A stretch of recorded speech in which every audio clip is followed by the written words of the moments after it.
السلام علیکم ورحمۃ اللہ وبرکاتہ۔ کیا حال ہے سب کا؟ الحمدللہ۔ ہم نوافل کے بارے میں پڑھ رہے تھے، تو آج ہم دن کی جو 12 سنتیں ہیں ان کے بارے میں بھی ہم نے پڑھا، یعنی جو سنت مؤکدہ کہلاتی ہیں، اور پھر جو غیر مؤکدہ ہیں ان کے بارے میں بھی پڑھا۔ اس کے علاوہ بھی کچھ نوافل پڑھے جاتے ہیں، جیسے ہر وضو کے بعد۔ حضرت عائشہ سے روایت ہے، انہوں نے فرمایا کہ نبی صلی اللہ علیہ وسلم جب وضو کرتے تھے تو 2 رکعت نماز ادا فرماتے، پھر نماز کے لیے مسجد کی طرف نکل جاتے، یعنی گھر میں وضو فرماتے، 2 رکعت پڑھتے، پھر مسجد جاتے۔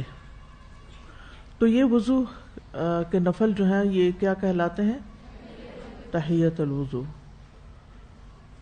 اسی طرح ہر اذان اور اقامت کے درمیان جو ایک نماز ہے، ہر اذان اور اقامت کے درمیان۔ عبداللہ بن مغفل رضی اللہ عنہ سے روایت ہے، وہ کہتے ہیں کہ اللہ کے نبی صلی اللہ علیہ وسلم نے 3 بار فرمایا ہر 2 اذانوں کے درمیان نماز ہے۔ تیسری بار فرمایا جو کوئی چاہے پڑھ لے۔ تو اسی لیے آپ دیکھیں کہ مغرب کی اذان ہوتی ہے جیسے حرم میں یا مسجد نبوی میں، تو لوگ نماز فرض سے پہلے 2 رکعتیں ادا کر لیتے ہیں، اسی طرح عشاء سے پہلے بھی۔ تو یہ 2 اذانوں کے بیچ کی نماز ہے، یعنی یہ کوئی سنت مؤکدہ نہیں ہے، ٹھیک ہے۔ اسی طرح حضرت علی رضی اللہ عنہ سے روایت ہے کہ نبی صلی اللہ علیہ وسلم اقامت کے وقت 2 رکعت نماز پڑھتے تھے، یعنی جب نماز جماعت کھڑی ہونے لگتی تھی۔ پھر اسی طرح عبداللہ بن زبیر سے مروی ہے کہ یعنی مرفوعاً کہ کوئی بھی جو فرض نماز ہے مگر اس سے پہلے کم از کم 2 رکعت نفل نماز ہے، ٹھیک ہے۔ اور یہ کب ہوگی؟ خصوصاً یعنی مردوں کے لیے اذان اور اقامت کے بیچ میں، اگر وہ مسجد میں ہیں یا ایون گھر پہ ہیں۔ اب گھر پہ اگر وضو کیا ہے اور 2 رکعت پڑھی جا رہی ہے اذان کے بعد، تو اس میں اس کی بھی نیت کی جا سکتی ہے کہ یہ نماز سے پہلے کی تحیۃ الوضو کے علاوہ۔ اس کے علاوہ ایک اور نماز ہے، وہ چاشت کی نماز ہے۔ حضرت علی رضی اللہ عنہ سے روایت ہے کہ رسول اللہ صلی اللہ علیہ وسلم ضحیٰ کی نماز ادا کیا کرتے تھے۔ اس کو صلاۃ الضحیٰ بھی کہا جاتا ہے، اردو میں چاشت کہتے ہیں، اور اوابین بھی کہا جاتا ہے، صلاۃ الاوابین۔ کبھی نام سنا ہے اوابین کا؟ جی۔ رسول اللہ صلی اللہ علیہ وسلم نے فرمایا ضحیٰ کی نماز کی حفاظت وہی کرتا ہے جو اواب ہو، اور یہی اوابین کی نماز ہے۔ اواب کون ہوتا ہے؟ جو بار بار اللہ کی طرف پلٹ کے جاتا ہے۔ ایک انابت بھی ہوتی ہے۔ انابت کیا ہوتی ہے؟ کسی بھی موقع پر اللہ کی طرف رجوع کرنا۔ ایک توبہ ہوتی ہے، توبہ کا مطلب بھی کیا ہوتا ہے؟ پلٹنا۔ توبہ میں بھی انسان اللہ کی طرف پلٹتا ہے، لیکن توبہ کب ہوتی ہے؟ جب انسان کوئی گناہ کرتا ہے، ٹھیک ہے۔ اچھا، انابت کیا ہوتی ہے؟ کہ انسان سے کوئی غلطی ہو جائے تب بھی، کوئی مسئلہ درپیش ہو تب بھی، کوئی خوشی کا موقع ہو تب بھی، ہر موقع پر کس کی طرف پلٹنا؟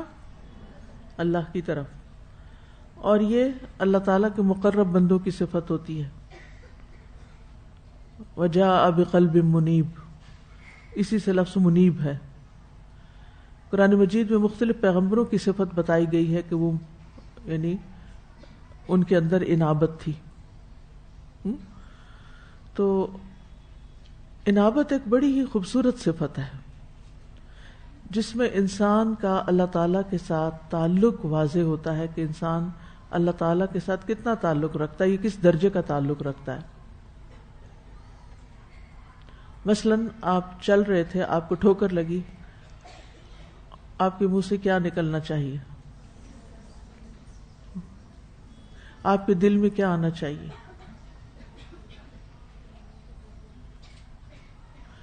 عام طور پہ کیا ہوتا ہے، ذرا غور کیجئے گا، آپ اپنا جائزہ لیجئے گا، پھر اپنے آپ کو نمبر دیجئے گا کہ آپ کس درجے پر ہیں. یعنی یہ وہ اوقات ہوتے ہیں جب ہم سوچ سمجھ کے ایکشن نہیں کرتے. یہ ہمارے ریئیکشن جو ہوتے ہیں یہ بہت نیچرل ہوتے ہیں، ایک دم منہ سے نکلتا ہے.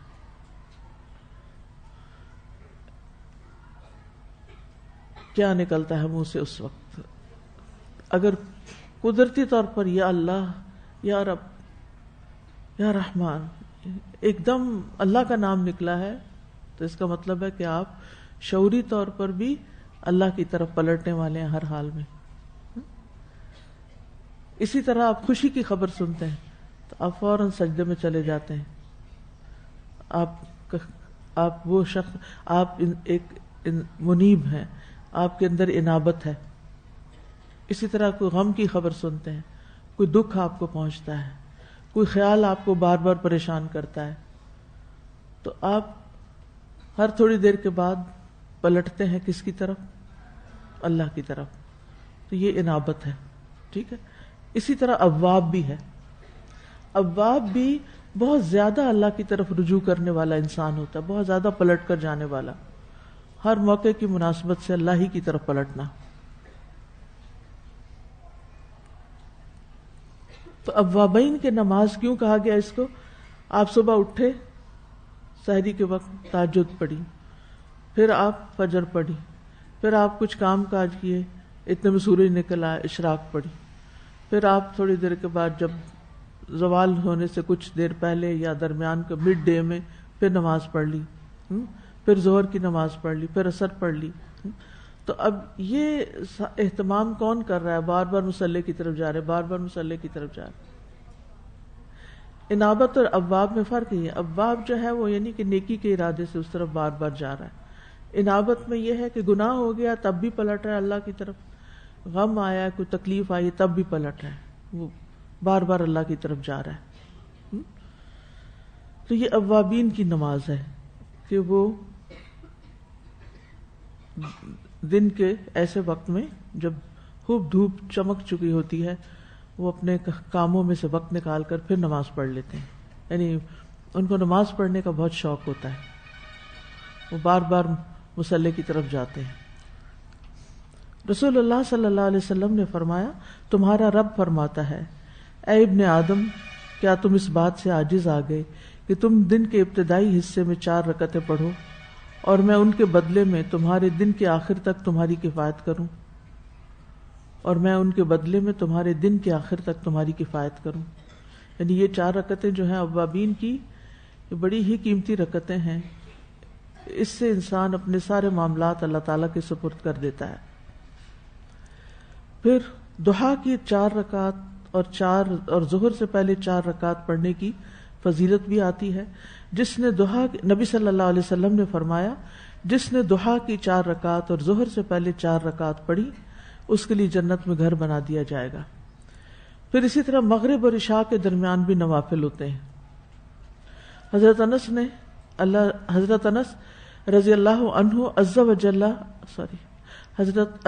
اللہ عنہ اللہ عز و جل کے اس فرمان کانوا قلیلا من اللیل ما یہجعون، یہ لوگ رات میں کم سوتے تھے، اس کی تفسیر میں فرمایا کہ صحابہ مغرب اور عشاء کے درمیان نماز پڑھا کرتے تھے.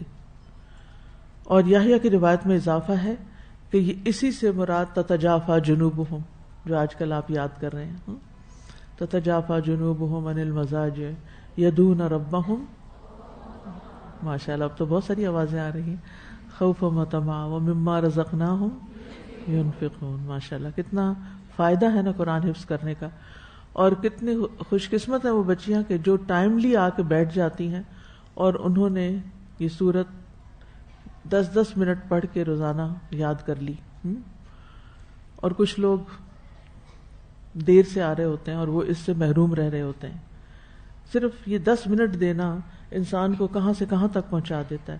اب بیٹھے سب ایک ہال میں لیکن پہلے آنے والے اور پیچھے آنے والے برابر تو نہیں ہو سکتے نا، بہت بڑا فرق ہوتا ہے. بہرحال یہ تھے دن کے نوافل. اللہ تعالیٰ سے دعا ہے کہ اللہ تعالیٰ ہمیں اس کی توفیق عطا فرمائے اور ہم زیادہ سے زیادہ اللہ تعالیٰ کی طرف رجوع کرنے والے ہوں. نحمده ونصلی علی رسولہ الکریم. اما بعد فاعوذ باللہ من الشیطان الرجیم. بسم اللہ الرحمن الرحیم. رب اشرح لی صدری ویسر لی امری واحلل عقدۃ من لسانی یفقہوا قولی. الحمد للہ الذی جعل لنا الاسلام دینا وجعل القرآن الکریم منہجا قویما. الحمد للہ الذی استعملنا فی طاعتہ ومن علینا بجزیل نعمہ وبرکاتہ. احمدہ تبارک وتعالی حمدا کثیرا طیبا مبارکا فیہ کما یحب ربنا ویرضا. ہر قسم کی تعریف اللہ کے لیے ہے جس نے ہمارے لیے اسلام کو دین بنایا اور قرآن کریم کو صحیح منہج اور دستور بنایا. ہم اللہ کی حمد بیان کرتے ہیں جس نے ہمیں اپنی اطاعت میں لگایا اور ہم پر اپنی بھاری نعمتوں اور برکات کے ساتھ احسان فرمایا. میں اللہ تعالیٰ کی بہت پاکیزہ اور بابرکت حمد کرتی ہوں جس طرح ہمارا رب پسند کرتا ہے اور راضی ہوتا ہے. تو ہم سب کو ہر حال میں اللہ سبحانہ وتعالیٰ کی حمد و ثنا کرتے رہنا چاہیے. نحن نقص عليك أحسن القصص بما أوحينا إليك هذا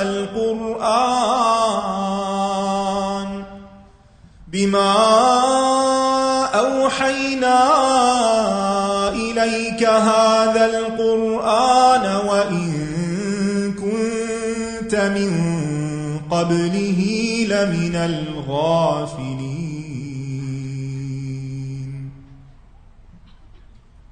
ہم پڑھ رہے تھے سورۃ المائدہ کی آیت نمبر 28 جس میں حابیل کی قابیل سے خیرخواہی کا ذکر ہے. قابیل نے جب اپنے بھائی حابیل کو قتل کی دھمکی دی تو حابیل نے جواب دیا اگر تمہارا مجھے قتل کرنے کا پختہ ارادہ ہے تب بھی میں تمہیں قتل کرنے میں پہل نہیں کروں گا کیونکہ میں اللہ رب العالمین سے ڈرتا ہوں جس نے مجھے اور تمہیں پیدا کیا. رب العالمین سارے جہان کو پیدا کیا. اسی نے انسانوں کی جان کی حرمت بیان فرمائی اور اس کی احترام کی ہدایت کی. وَاتْلُ عَلَيْهِمْ نَبَأَ ابْنَيْ آدَمَ بِالْحَقِّ إِذْ قَرَّبَا قُرْبَانًا فَتُقُبِّلَ مِنْ أَحَدِهِمَا وَلَمْ يُتَقَبَّلْ مِنَ الْآخَرِ قَالَ لَأَقْتُلَنَّكَ قَالَ إِنَّمَا يَتَقَبَّلُ اللَّهُ مِنَ الْمُتَّقِينَ. لئن بسطت إلي يدك لتقتلني ما أنا بباسط يدي إليك لأقتلك إني أخاف الله رب العالمين. قابیل نے سخت الفاظ میں دھمکی دی لیکن حابیل کا رسپانس کیا تھا اس پر آپ غور کیجئے. جب ہمارے ساتھ کوئی سخت بات کرتا ہے تو ہمارا رسپانس کیا ہوتا ہے؟ اگر کسی شخص نے آپ کو کوئی ایسی بات کہہ دی جو آپ کو بہت بری لگی، بہت ناگوار گزری، بعض اوقات اپنے ہی بچوں کی طرف سے یا شوہر کی طرف سے یا بڑوں کی طرف سے یا دوستوں کی طرف سے کوئی ایسی بات سننے کو ملتی ہے جو ہمارے دل پر بڑا ہی بوجھ بنا دیتی ہے، بڑی تکلیف دہ سچویشن ہو جاتی ہے. اس وقت ہمارا ایک امتحان شروع ہو جاتا ہے کہ ہم کیا کرتے ہیں، اب ہم کیا کرتے ہیں، اور کرنے سے پہلے ہم کیا سوچتے ہیں. کیا سوچتے ہیں؟ کوئی سچویشن یاد کریں. آج صبح سے لے کے اب تک کوئی ایسی بات ہوئی ہو جو آپ کو کسی کی اچھی نہ لگی ہو. کل یہاں سے جانے کے بعد رات تک کوئی ایسی بات ہو گئی ہو کسی کی طرف سے جو آپ کو اچھی نہ لگی ہو. وہ براہ راست آپ کی ذات پر ایک اٹیک ہو. اس کے بعد آپ نے کیا کیا؟ سب سے پہلے تو سوچ. آپ بے شک مجھے نہ بتائیں لیکن اپنے اندر اس کو انالائز کریں کہ پھر آپ نے کیا کیا، کیا سوچا، اور وہ سوچ کہاں تک گئی. کیا ایسا تو نہیں تھا کہ اس سوچ میں آپ نے دوسرے شخص سے الگ ہونے کا کوئی فیصلہ کر لیا کہ آج کے بعد میں اس سے نہیں بولوں گی، میں اس کے ساتھ نہیں رہوں گی، میں یہ گھر چھوڑ دوں گی، میں آخرت میں اس شخص کے ساتھ نہیں رہوں گی. شادی شدہ لوگوں کے لیے ایک الارم ہے. چلو تھوڑے دن کی بات ہے، دنیا مر ہی جانا ہے. کچھ لوگ تو لٹرلی خودکشی کر لیتے ہیں اسی وقت. ماں کی بات بری لگی، باپ نے ڈانٹ دیا کہ نمبر تھوڑے کیوں آئے، اگلے دن پتہ چلتا ہے جی وہ بچے کو بہت بری لگ گئی تھی بات کہ باپ نے ڈانٹا تھا لہٰذا اس نے خودکشی کر لی. وہ فوراً ہی ختم کرنا چاہتا ہے اپنے آپ کو، 5-10 سال کا انتظار بھی نہیں کرنا چاہتا. اصل میں ہم اکیلے بھی نہیں رہ سکتے، ہمیں رہنا بھی لوگوں کے ساتھ ہے. پھر ہمیں ان کی باتیں سننی بھی پڑتی ہیں. پھر اس کے بعد ہمارے دل میں ان کے بارے میں کوئی نہ کوئی امیج بھی بنتا ہے، کوئی گرجز بھی آتی ہیں، کوئی خیالات ابھرتے ہیں. پھر اس کے بعد ہماری زبان حرکت میں آتی ہے، کبھی تو فوراً ہی حرکت میں آ جاتی ہے اور بڑی سخت آتی ہے. جو کسی نے کچھ کہا ہوتا ہے اس سے کہیں سخت جواب ہم دیتے ہیں. اور کبھی کیا ہوتا ہے، ہم کہتے تو کچھ نہیں، اس وقت کچھ نہیں کہتے کیونکہ ہم صبر کر رہے ہوتے ہیں. ہمیں آج لیکچر ملا تھا صبر کرنے کا. ٹھیک ہے صبر کر رہے ہیں، لیکن واقعی صبر کر رہے ہیں کہ ہماری زبان سے تو کچھ نہیں نکلا مگر ہمارے دل کا حال کیا ہے، وہ کس طرح ریاکٹ کیے جا رہا ہے، وہ کتنا ابل رہا ہے، وہ کیا کیا سوچے جا رہا ہے، وہ کیا کیا تمنائیں کر رہا ہے. یہ سب کچھ بتاتا ہے کہ ہم کہاں کھڑے ہیں ابھی. قدرتی باتیں ہیں یہ ہوتا ہے ایسے، لیکن پھر کنٹرول بھی تو خود کو خود ہی کرنا ہے نا. اب یہاں پر آپ دیکھیں دونوں بھائی ہیں، ساتھ ساتھ ہی رہتے ہوں گے، گھر میں ہی رہتے ہوں گے، یہ قریب اس وقت دنیا کی آبادی کتنی ہوگی، ایک گاؤں یا ایک شہر میں ہی رہتے ہوں گے، یا ایک کسی غار میں، یا جہاں بھی اللہ چاہے، اللہ ہی جانتا ہے کہاں رہتے تھے، لیکن قریب ہی رہتے ہوں گے نا. لیکن دونوں کے مائنڈ سیٹ میں فرق ہونے کی وجہ سے دونوں کے ریئیکشنز بڑے فرق ہیں. ایک کو بات بری لگی کہ میری قربانی کیوں نہیں قبول ہوئی، اور وہ کسی انسان کی طرف سے نہیں تھی، وہ تو اللہ کا فیصلہ تھا نا. وہ اللہ سے بھی ناراض ہو گیا، اور اس ناراضگی کا اظہار وہ بھائی سے کر رہا ہے جس میں بھائی کا کوئی قصور نہیں. لیکن وہ اپنی خواہش کی تکمیل میں کہ اس لڑکی سے شادی کر سکے، وہ یہ سوچ لیتا ہے کہ یہ تو میرے آگے سے ٹلنے والا نہیں، اب اس کو یہ معاملہ ایسے نہیں حل ہونے والا، قتل ہی کر دو. کیونکہ لوگ یہی سمجھتے ہیں نا کہ اگر ہم نے کسی کو قتل کر دیا یا خودکشی کر لی تو یہ معاملہ ختم ہو جائے گا، یہ مسئلہ حل ہو جائے گا. کیا واقعی حل ہو جائے گا یا اس پہلے سے بھی زیادہ گمبھیر ہو جائے گا؟ تو یہ رائٹ ڈیسیژن نہیں ہوتا. لیکن دنیا کے بہت سارے قتل اسی طرح ہوتے ہیں، انجسٹ بہیویئر کے، انجسٹ رسپانس، جس کی کوئی بھی لاجک نہیں بنتی. لیکن لوگ ایموشنز میں اتنے ہائی ہو جاتے ہیں، نیگیٹو ایموشنز میں، کہ پھر وہ نہ اپنا آپ دیکھتے ہیں، نہ اپنے بچوں کا، نہ اپنے بہن بھائیوں، کسی کی پرواہ نہیں کرتے، اور جو انہوں نے کرنا ہوتا کر جاتے ہیں. یہ رسپانسز زندگی میں اس دنیا کی زندگی میں بھی انتہائی خطرناک ہوتے ہیں. آپ بڑے پیارے پیارے رشتوں کو کھو دیتے ہیں. کیا ہوا جو ایک پیار کرنے والے انسان نے کسی وقت اپنے بے خیالی میں آپ کو کوئی روکھا سا جواب دے دیا اور آپ نے اس کو دل پر رکھ کے کہاں سے کہاں آپ نے فیصلے کر لیے، کہاں تک چلے گئے، جن کے نتائج انتہائی گمبھیر ہو سکتے ہیں۔ تو یہاں پر آپ دیکھیں قابیل کا چیلنج اور حابیل کا رسپانس۔ وہ کہتا ہے لئن بسطت الی یدک لتقتلنی ما انا بباسط یدی الیک لاقتلک۔ میں تو حیران ہو جاتی ہوں اس جواب پر، میں جب یہ یعنی کتنے بڑے دل کی بات ہے کہ ایک یعنی آپ کو زندگی میں لوگوں نے ہو سکتا ہے کہ گالیاں دی ہوں، ہو سکتا ہے تانے دیے ہوں، ہو سکتا ہے بری بری باتیں کی ہوں، لیکن ہو سکتا ہے کسی نے آپ کو یہ کبھی نہ کہا کہ میں تمہیں ضرور ضرور قتل کر دوں گا۔ یہ بات تو ہم نے کبھی نہیں سنی ہوگی نا، اللہ تعالیٰ کبھی نہ سنائے کہ کوئی ہمیں یہ کہے آ کے، اور اپنے پیاروں میں سے کوئی کہے۔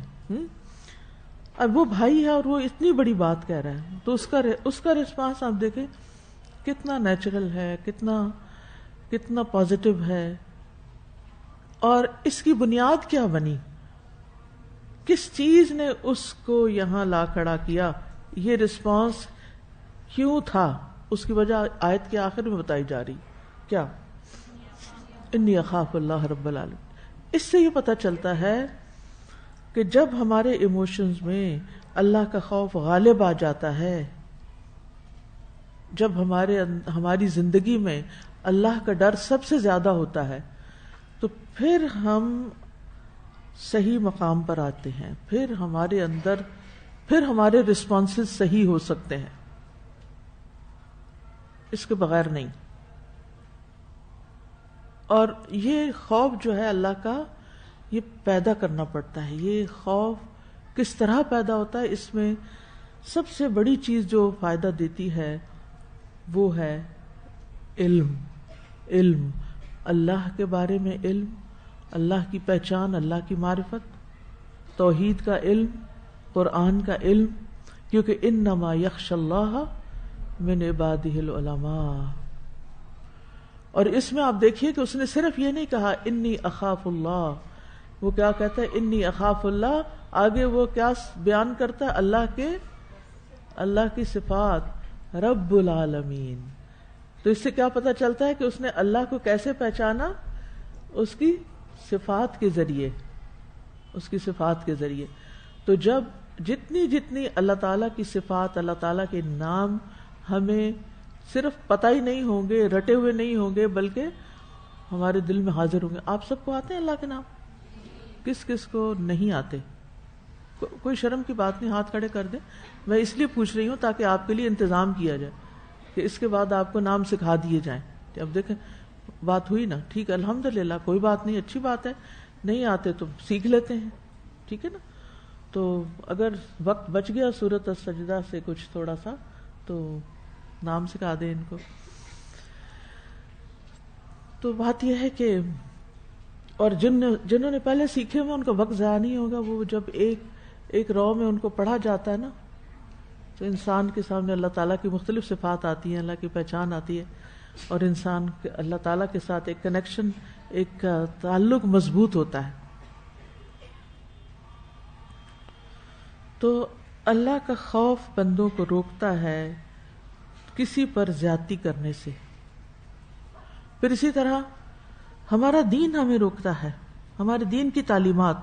تو بات یہ ہے کہ علم، دین کا علم، ہمارا دین ہمیں روکتا ہے۔ کس بات سے روکتا ہے؟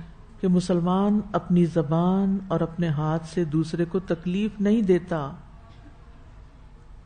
اپنے ہاتھ اور اپنی زبان سے دوسرے کو تکلیف نہیں دیتا۔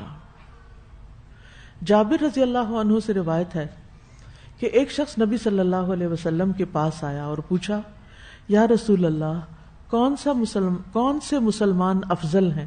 باقی بھی مسلمان ہی ہیں جو تکلیفیں دیتے رہتے ہیں، ہم یہ تو نہیں کہہ سکتے کہ کسی نے مجھے برا بھلا کہا تو وہ کافر ہو گیا، یہ نہیں ہے وہ مسلمان ہی، لیکن افضل مسلمانوں میں سے نہیں، چاہے میں ہوں وہ کرنے والی یا کوئی اور۔ افضل مسلمان کون ہے؟ آپ نے فرمایا جس کی زبان اور ہاتھ سے دوسرے مسلمان محفوظ رہیں۔ نہ وہ زبان سے کسی کو تکلیف دیتا ہے، نہ اپنے ہاتھ سے کسی کو تکلیف دیتا ہے. بعض اوقات کہتے ہیں ہم تو کسی کو مارتے نہیں، کچھ نہیں کرتے، لیکن آپ دیکھیے کہ ہاتھ سے اور ہاتھ کے ساتھ پاؤں بھی آ جاتے ہیں. بعض اوقات ہم چلنے میں اس طرح چل رہے ہوتے ہیں کہ دوسروں کو اذیت ہو رہی ہوتی ہے. بعض اوقات ہم اپنے ہاتھ کنٹرول نہیں کرتے، ہر کہیں جب بیٹھے بیٹھے بجانا شروع ہو جاتے ہیں، دروازہ بند کریں گے، بینگ کریں گے، زور سے دھکیل دیں گے، کوئی چیز برتن رکھیں گے ٹھک سے رکھیں گے، کوئی نہ پرواہ کریں گے، کوئی سو رہا ہے، کوئی جاگ رہا ہے، کوئی آرام کر رہا ہے، کوئی بیمار ہے، کوئی پڑوسی ہے. یہ سب کچھ کہاں سے ہو رہا ہوتا ہے؟ لا حول ولا قوت الا باللہ. وضو کرتے ہوئے اتنے چھینٹے کے سامنے کا شیشہ بھی خراب ہو جائے اور پانی سارے سنک میں پھیل جائے، نیچے پھیل جائے. کیا دوسروں کو تکلیف دینا نہیں؟ کتنی ہی دن میں سچویشنز ایسی ہوتی ہیں کہ جس میں ہم پرواہ ہی نہیں کرتے کہ ہمارے بعد پیچھے والے کا کیا حال ہے. اسی طرح بعض اوقات ہم ذرا سا رش ہوتا تو دھکم پیل شروع کر دیتے ہیں، وہ بھی دوسرے کو تکلیف دینے والی بات ہوتی. نبی صلی اللہ علیہ وسلم جب کہیں چلتے تھے تو ہٹو بچوں کی آوازیں نہیں آتی تھی، سب خاموشی کے ساتھ چلتے چلے جاتے تھے. تو اسی طرح بعض اوقات کوئی نماز پڑھ رہا ہوتا ہے اور ہمیں بالکل پرواہ نہیں ہوتی اور ہم ساتھ کوئی ویڈیو لگا کے زور زور سے بیٹھ جاتے، اس بیچارے کا ایک لفظ جو توجہ ہو نماز کی طرف. یعنی دن میں ان کاموں پر غور کیجئے. آپ لکھیے اپنے جرنل میں، اپنی ڈائری میں جو بنائی ہے اپنی اصلاح کے لیے آپ نے، کہ آج اگر بنائی ہے اور اگر اللہ نے آپ کو توفیق دے دی اپنی اصلاح کی. کیونکہ آپ دیکھیے میں تو آپ کی اصلاح نہیں کر سکتی، میں تو آپ کو صرف انفارمیشن پاس کر سکتی ہوں، باقی کام تو آپ نے اپنے لیے خود کرنا ہے، اپنے لیے لکھنا ہے. آج میں نے کون سے ایسے کام کیے جس کی وجہ سے میں نے دوسرے کو اپنی زبان یا اپنے ہاتھ سے تکلیف دی. کھانا پکاتے ہوئے چمچ اس زور سے چلائیں گے، ٹھک ٹھک کریں گے. چائے پیتے وقت چمچ، چینی ڈالتے وقت کیسے چمچ چلاتے ہیں. ایون بعض لوگ اللہ کے بندے چاول کھا رہے ہیں یا چمچ سے کوئی بھی چیز کھا رہے ہیں، ٹھا ٹھا ٹھا ٹھا لگی ہوتی. سمجھ نہیں آتی کہ آخر پلیٹ بجا کے کھانے کا کیا مقصد ہے. کوئی بچے ہیں آپ بچے تو نہیں، لیکن ماں نے تربیت ہی نہیں کی نا. اس وقت بھی آپ دیکھیں جو دنیا میں پاکستان ہے وہ جھوٹ بولنے والے لوگوں میں تیسرے نمبر پر ہے. پہلے پہ ایجپٹ، پھر نائجیریا، سارے مسلمان ملک ہیں، اور پھر پاکستان. ٹھیک ہے، تو مسئلہ کہاں ہے؟ مسئلہ ہم میں ہے. ہم بچوں کی اس وقت میں تربیت نہیں کرتے جب وہ انسان بن رہے ہوتے ہیں، کیونکہ ہماری اپنی کوئی تربیت نہیں. سائنٹیفکلی یہ بات پروون ہے کہ 12 سال کی عمر تک بچے کو جو ویلیوز آپ دیں گے وہ ساری زندگی کے لیے اس کے اندر انکلکیٹ ہو جائیں گی. بچے نے اگر جھوٹ بولا زیادہ پٹائی کر دیں گے، زیادہ ڈانٹ دیں گے، لیکن اس کو نہیں سمجھائیں گے کہ جھوٹ بولنا بری بات کیوں ہے. تو بحیثیت قوم آپ دیکھیں ہمارا شمار کن لوگوں میں اور ہم کن لوگوں کے بیچ میں، بحیثیت قوم ہم کہاں کھڑے ہیں. تو میں اس بات پہ غور کر رہی تھی کہ مسئلہ جاتا کہاں تک ہے؟ جاتا ہے ہم خواتین تک. یہ ہماری ذمہ داری ہے کہ اپنے بچوں کو سچ بولنا سکھائیں. اس کے بعد آتا ہے استادوں پہ کہ استاد اسکول کے اندر بچوں کو سچ بولنے پہ سزا نہ دیں، کیونکہ بعض اوقات انہوں نے کوئی غلطی کی ہوتی ہے اور جب وہ سچ کیوں نہیں بولتے، کیونکہ ان کو سزا ملے گی. ان کی تربیت ایسے کریں کہ وہ سچ بول سکیں، ان کے اندر جرت ہو. تو جو بندہ اللہ کے ساتھ سچا نہ ہو، بندوں کے ساتھ سچا نہ ہو، سنسیئر نہ ہو، مخلص نہ ہو، اس کی زندگی کی بنیاد دھوکے اور فریب پر ہو، وہ کیسا مسلمان ہو سکتا ہے؟ پھر کیا توقع رکھ سکتے ہیں اس سے؟ تو ہمیں خود کو کانشیسلی بدلنا ہے، شعوری طور پہ بدلنا ہے، اپنے اندر تبدیلی لانی ہے. اگر مذاق میں جھوٹ بولنے کی عادت پڑی ہوئی ہے یا ویسے، تو اپنی جھوٹ بول کے بھی تم کسی کو تکلیف ہی دے رہے ہوتے ہیں نا، نقصان کر رہے ہوتے ہیں، کسی کا دھوکہ دے رہے ہوتے ہیں دوسرے کو. بات کچھ ہوتی ہے اور ہم کچھ اور بنا کے پیش کر رہے ہوتے ہیں.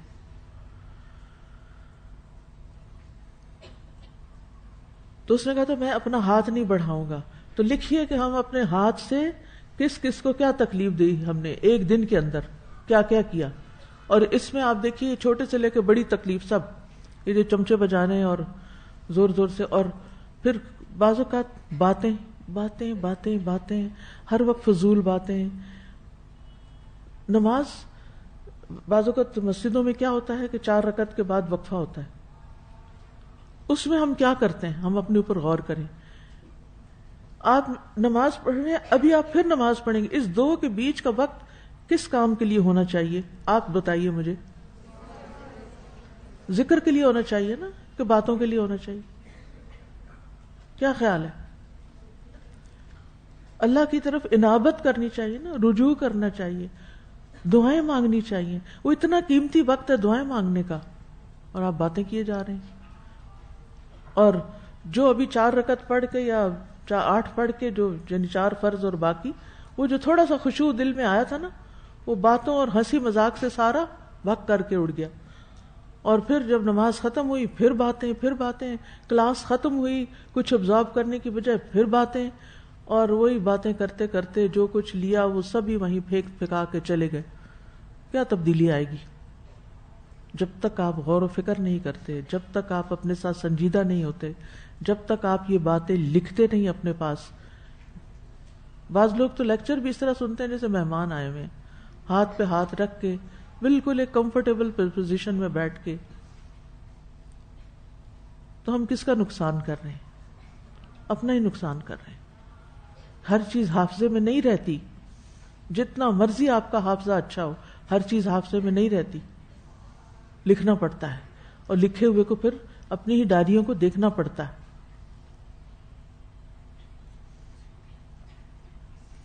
تو ہم نے غور کرنا ہے اپنی ان تمام افضل مسلمان بننے کے لیے، اچھے مسلمان بننے کے لیے، کہ ہماری زبان اور ہاتھ سے دوسروں کو کوئی تکلیف تو نہیں ہو رہی. اور یہی تقویٰ کی علامت بھی ہے. پھر دوسروں کو اپنے شر سے بچانا ہے، یعنی ایک تو نا تکلیف سے بچانا، اور ایک ہے شر سے بچانا. شر کیا ہے؟ یعنی ہم ان کے ساتھ کچھ برا کریں. تکلیف میں کیا ہے؟ یعنی ہم بس عادتاً ایسے چمچے پھیر رہے ہیں اور شور مچا رہے ہیں، کوئی پڑھ رہا ہے اور ہمیں پرواہ نہیں، اور ہم لاؤڈلی بول رہے ہیں، یا کوئی میوزک لگا کے بیٹھ گئے ہیں، پرواہ ہی نہیں گھر میں کوئی کس حال میں ہے. اور ایک ہے جان بوجھ کے کوئی ایسی بات کرنا، کوئی ایسا کام کرنا، چاہے مار پٹائی ہو، چاہے زبان سے کوئی تانو تشنیع ہو. تو یہ بندے کا شر ہے جو دوسرے تک پہنچتا ہے. یحییٰ ابن معاذ رازی کہتے ہیں ایک مومن کا حصہ آپ سے 3 صورتوں میں ہونا چاہیے. یعنی ایک مومن کا دوسرے سے ریلیشن شپ 3 طرح کا ہے. اگر آپ اس کو فائدہ نہ پہنچائیں تو اس کو نقصان بھی نہ پہنچائیں. ٹھیک ہے؟ اگر آپ اس کو فائدہ نہیں پہنچائیں تو آپ اس کو نقصان بھی نہیں پہنچائیں. نمبر 2، اگر آپ اس کو خوش نہ کر سکے تو اس کو غمگین بھی نہ کریں. اتنی خوبصورت بات ہے یہ. یعنی کسی نے آپ سے کوئی سوال پوچھا، آپ کے پاس جواب نہیں تھا اس کا، تو اب آپ اس کا جواب کیسے دیں گے؟ ایک روڈ طریقے سے دیں گے. مجھے نہیں پتا، کسی اور سے جا کے پوچھو. یہ کیا تم ہر وقت سر کھاتے رہتے ہو میرا؟ بچوں سے مائیں اکثر ایسے ہی کرتی ہیں، تو بچے غمگین ہو جاتے ہیں کہ ماما بات بھی نہیں سنتی. جب ہم ان کے پاس جاتے ہیں وہ آگے سے کوئی بات ہمیں اس طرح کی ڈانٹ دے دیتی ہیں. تو کوئی بھی انسان ہو، بچہ ہو یا کوئی بھی، اگر آپ کسی کو خوش نہیں کر سکتے نا، آپ کے پاس کوئی چیز نہیں، کوئی بات اچھی نہیں کسی کو خوش کرنے کی، تب غمگین بھی نہ کریں اس کو. ایسا رویہ نہ اختیار کریں کہ اس کے دل میں تکلیف آ رہی ہو. اور اگر آپ اس کی تعریف نہ کر سکیں تو اس کی مذمت بھی نہ کریں، برا بھلا بھی نہ کہیں. پھر بس ٹھیک ہے اپنے آپ میں رہیں، لیکن دوسروں کے لیے اذیت کا باعث نہ بنے. یہ رسپانسز ہیں. ٹھیک ہے؟ کابیل کے دھمکی کے جواب میں حابیل کا رسپانس، ما انا بباسط یدی الیک لاقتلک. پھر دوسروں کو معاف کرنے والے بنے. نبی صلی اللہ علیہ وسلم نے ایک مرتبہ ممبر پر یہ بات فرمائی، تم رحم کرو تم پر رحم کیا جائے گا، تم رحم کرو تم رحم کرو تم پر رحم کیا جائے گا. ہم چاہتے ہیں رحم ہو ہم پر. جب ہم اللہ نہ کرے کسی بیماری میں کسی ہاسپٹل میں پہنچے ہوں تو ڈاکٹر ہم پر پوری توجہ کریں، رحم کریں اور ہمیں اس تکلیف سے نجات دیں اور بلا ضرورت ڈیلیز نہ کریں اور ہمارے ساتھ نیگلیجنس نہ برتیں. ہم سب چاہتے ہیں کہ ہمارے ساتھ اچھا ٹریٹ کیا جائے، لیکن ہم عام روزمرہ زندگی میں دوسروں کے ساتھ کس طرح ٹریٹ کر رہے ہیں؟ ہمارے پاس آپشنز ہوتے ہیں کسی سے بھی بات کرنی. بعض لوگ بڑے ڈیفیکلٹ ہوتے ہیں زندگی میں، ان سے بات کرنا آسان نہیں ہوتی، لیکن وہی اصل میں ہمارا ٹیسٹ بھی ہوتے ہیں. اس کے لیے پہلے سے تیاری کر کے جائیں. اگر اس نے یہ کہا تو میں یہ کہوں گی، اگر اس نے یہ کہا تو میں یہ کہوں گی. ضروری نہیں کہ اس وقت میں اس کو شٹ اپ کال دے کے چپ کرا کے ٹھا کر کے اٹھا کے بھیج دوں، جاؤ اپنا کام کرو مجھ سے بات نہ کرو. ایسے نہیں، مسئلے کو حل کرنا ہے اور اچھے طریقے سے حل کرنا ہے اور پہلے سے سوچنا ہے. آپ کی کلاس میں کوئی مشکل بچہ ہے، آپ کو روز اس سے تکلیف پہنچتی، کیسے ڈیل کر، پہلے سے سوچ کے رکھنا ہے. کیونکہ آپ کو پتہ چل جاتا ہے روزانہ کے معاملے میں کہ یہ کرتا ہے، یہ تو اس کے اوپر آپ نے اسٹڈی بھی کرنی ہے، دیکھنا ہے اور پھر کس طرح جواب دینا ہے. یہ ساری باتیں سیکھنے کی ہوتی ہیں. اور سب سے بڑی چیز جو سیکھنے کی نا وہ اللہ کا خوف ہے. اگر وہ آ گیا نا تو آپ کی زبان کو خود ہی راہ مل جائے گی کہ کون سے لفظ بولنے ہیں. الفاظ کے چناؤ میں بھی فرق پڑ جائے گا. اور یاد رکھیے جب آپ اللہ سے ڈرتے ہیں نا، لوگ آپ سے ڈرتے ہیں. یہ ایک راز کی بات ہے. لوگ آپ کی باتوں کو سیریس لیتے ہیں. لوگ آپ کی نگاہوں سے بھی ہیبت کھاتے ہیں. وہ کیوں اقبال نے کہا تھا، نگاہ مرد مومن سے بدل جاتی ہیں تقدیریں، جو ہو ذوق یقین پیدا کٹ جاتی ہیں زنجیریں.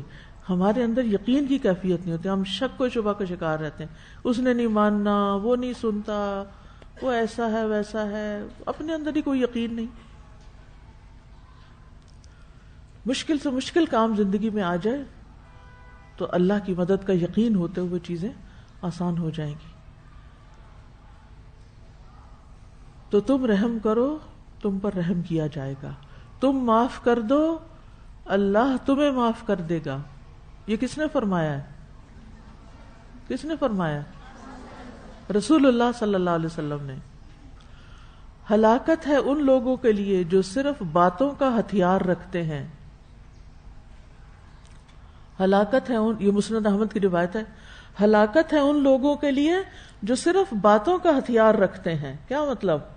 یعنی کسی کی ناپسندیدہ رویے یا بات یا ایٹیٹیوڈ یا طریقے یا کسی بھی چیز کے جواب میں صرف سخت کلمات بولنا جانتے ہیں، صرف ابیوز کرنا جانتے ہیں، صرف بدتمیزی کرنا جانتے ہیں. ہلاکت ہے ان لوگوں کے لیے جو صرف باتوں کا ہتھیار رکھتے ہیں. اور یہ تو اس کانٹیکس میں ہے نا، معافی اور رحم کرنے کے. اور کچھ لوگ کرتے کراتے کچھ نہیں، صرف باتوں سے آپ کو خوش رکھتے ہیں، تو ان کے لیے بھی وارننگ ہے. ہلاکت ہے ان لوگوں کے لیے جو اپنے گناہوں پر جانتے بوجھتے اصرار کرتے ہیں اور ڈٹے رہتے ہیں. یعنی پتہ بھی ہے کہ یہ گناہ ہلاک کرنے والے ہیں، پھر بھی نہیں چھوڑتے. اب آپ دیکھیے کہ آپ نے یہ جان لیا کہ مجھے اپنا ہاتھ نہیں بڑھانا اس شخص کی طرف ظلم اور زیادتی کے ساتھ جو میری طرف بڑھا رہا ہے، بلکہ میں نے وہ طریقہ اختیار کرنا ہے جو اللہ کے خوف پر مبنی ہو.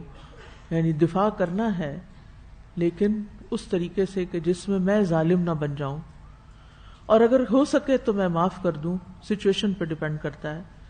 رسول اللہ صلی اللہ علیہ وسلم نے فرمایا، درگزر کیا کرو اللہ تمہیں عزت دے گا. جب آپ کسی کو معاف کرتے ہیں نا تو بعض اوقات دوسرے کے دل میں آپ کی بہت عزت و تکریم آ جاتی ہے. رسول اللہ صلی اللہ علیہ وسلم نے فرمایا، صدقہ مال کو کم نہیں کرتا معاف کرنے سے اللہ بندے کی عزت ہی میں اضافہ کرتے ہیں. آپ سمجھتے ہیں کہ دوسرے ہمیں یوز کریں گے, دوسرے ہمارے سر چڑھ جائیں گے. یہاں اللہ تعالیٰ نبی صلی اللہ علیہ وسلم نے کیا فرمایا, کیا چیز کا وعدہ کیا جا رہا ہے کہ معاف کرنے سے اللہ بندے کی عزت میں اضافہ کرتے ہیں. اور جو اللہ کے لیے تواضع اختیار کرتا ہے, اللہ کے لیے کا کیا مطلب, اللہ سے ڈر کے عاجزی اختیار کرتا ہے, یا اللہ کی رضا کے لیے یا اللہ کے چہرے کے لیے, اللہ اس کو بلندی عطا فرماتا ہے. یعنی آپ اپنے آپ کو کم سمجھ رہے ہیں, یہ نہیں اوپر اوپر سے, حقیقت میں کہ میری کیا حیثیت ہے. اور حیثیت ہے بھی کیا نا. آپ نا دن میں ایک دفعہ آسمان کو شعوری نظر سے ضرور دیکھا کریں, کیونکہ آسمان کی وسعتیں ہیں نا. آسمان پر ایسی چیزیں جو اللہ کی یاد دلاتی ہیں, دن کو دیکھیں یا رات کو دیکھیں تو اللہ کی یاد اور ہی طریقے سے آتی ہے. اور اس میں پھر سوچیں کہ اتنا وسیع آسمان, اس پہ چمکتے ستارے, اس پہ اتنے بھاری بادل, اس پہ میں کہاں ہوں, میں کون ہوں. اللہ تعالیٰ ان سب کا انتظام کر رہا ہے. رات ہی میں سوچ رہی تھی, باہر میں نکلتی ہوں سونے سے پہلے تھوڑی دیر, تو میں سوچ رہی تھی کہ اللہ تعالیٰ یہ اتنے 2-4 دن پہلے تھا نا, یہ سارے جو تھے سولر سسٹم کے ستارے سیارے وہ سب نظر آ رہے تھے. تو میں سوچ رہی تھی کہ اللہ تعالیٰ ان میں سے کسی کو بھی, یعنی بالکل ہمارے لیے تو چھوٹے چھوٹے وہ مننے وہ بال سے نظر آ رہے تھے نا, بال سے بھی چھوٹے. کہتے ہیں اللہ تعالیٰ چاہے تو ان کو بال کی طرح گھما کے رکھ دے, اللہ چاہے تو زمین کو بال کی طرح گھما کے رکھ دے.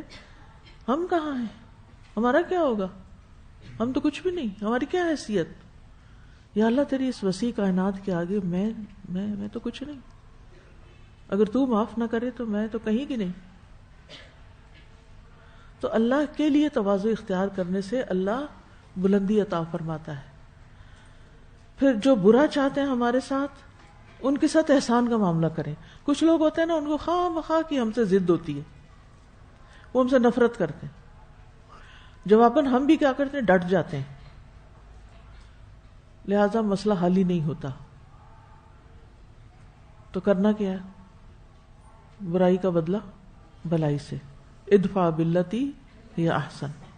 حضرت علی رضی اللہ عنہ کہتے ہیں, ہم نے رسول اللہ صلی اللہ علیہ وسلم کی تلوار کے دستے میں یہ لکھا ہوا پایا, جو تم پر ظلم کرے اس سے درگزر کرو, جو تم سے رشتہ توڑے اس سے رشتہ جوڑو, جو تمہارے ساتھ برا کرے اس کے ساتھ احسان کرو, اور حق بات کرو اگرچہ تمہارے نفس کے خلاف ہی کیوں نہ ہو. حق بات کرو اگرچہ تمہارے اپنے ہی خلاف کیوں نہ جا رہی ہو. تو بہرحال یہ ساری چیزیں جو ہیں مثبت سوچ سے تعلق رکھتی ہیں. تو سب سے پہلے ہم نے اپنی سوچ پر ہی کام کرنا ہے, اور مثبت سوچ اسی وقت پیدا ہو سکتی ہے جب ہم یک طرفہ اخلاقیات پر عمل کریں, یونیلیٹرل ایتھکس جس کو بولتے ہیں, کہ کوئی جو بھی کر رہا ہے نا, ہمیں اپنے اخلاق کو نہیں گرانا, چاہے سخت بات کرنی پڑے, چاہے آرام, چاہے محبت سے بات کرنی پڑے, چاہے کسی کو سمجھانا پڑے. ہم نے اخلاق سے گری ہوئی حرکت نہیں کرنی. دوسرا کیا سلوک کرتا ہے, اچھا کرتا ہے یا برا کرتا ہے, یہ اس کا معاملہ ہے. ہم نے اپنے دل کو منفی احساسات سے خالی کرنا ہے. کیوں؟ اس لیے کہ جس دل میں نفرت, غصہ, انتقام ہو, وہ دل کوئی بڑی بات نہیں سوچ سکتا, کیونکہ وہ ہر وقت کیا سوچتا ہے کہ میں نے بدلہ کیسے لینا ہے, میں نے کیا کرنا ہے اب. ٹھیک ہے نا. آپ کی تھنکنگ ہائی ہو ہی نہیں سکتی جب تک آپ انتقامی جذبات سے باہر نہیں نکلتے, کیونکہ جو شخص انتقام یا حسد کی آگ میں جل رہا ہوتا ہے نا, وہ کچھ اور نہیں سوچ سکتا, وہ ہر وقت ایک ہی بات سوچتا رہتا ہے. اس کے ذہن میں بار بار ایک ہی خیال گھومتا رہتا ہے کہ میں نے اس شخص کو مزہ کیسے چکھانا ہے, میں نے اس کے ساتھ کیا کرنا ہے اب. تو مسئلہ یہ ہے کہ پھر وہ جو معرفت ہے اللہ کی یا دین کی, وہ نہیں آتی دل میں. تو اس لیے یہ بری عادتیں جو ہے نا یہ ہمیں اپنے اندر سے شعوری طور پر نکالنی ہوں گی تاکہ ہم سٹیپ اپ کر سکیں، اوپر جا سکیں، بلندی حاصل کر سکیں۔ اصل میں ہم ایک ایسی دنیا میں رہتے ہیں جہاں ہر روز ناخوشگوار باتیں دیکھنی پڑتی ہیں کسی نہ کسی شکل میں، یعنی ضروری نہیں انسانوں سے۔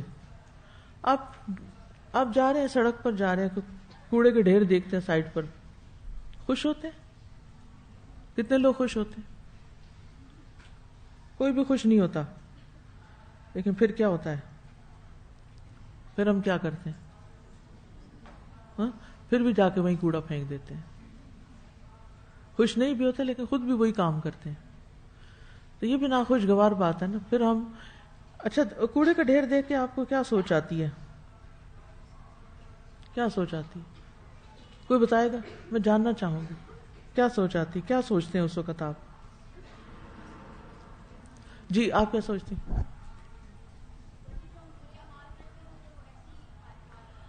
اچھا ٹھیک ہے، اور یہاں ڈسٹ بن انسٹال ہونا چاہیے، اور کیا سوچتے ہیں؟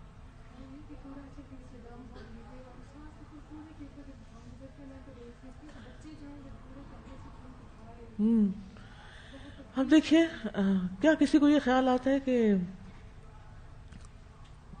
یہ کوڑا پھینکنے والوں کو کوئی شعور ہی نہیں ہے؟ کسی کو آتا ہے یہ خیال؟ مجھے تو یہ خیال آتا ہے، سچی بات ہے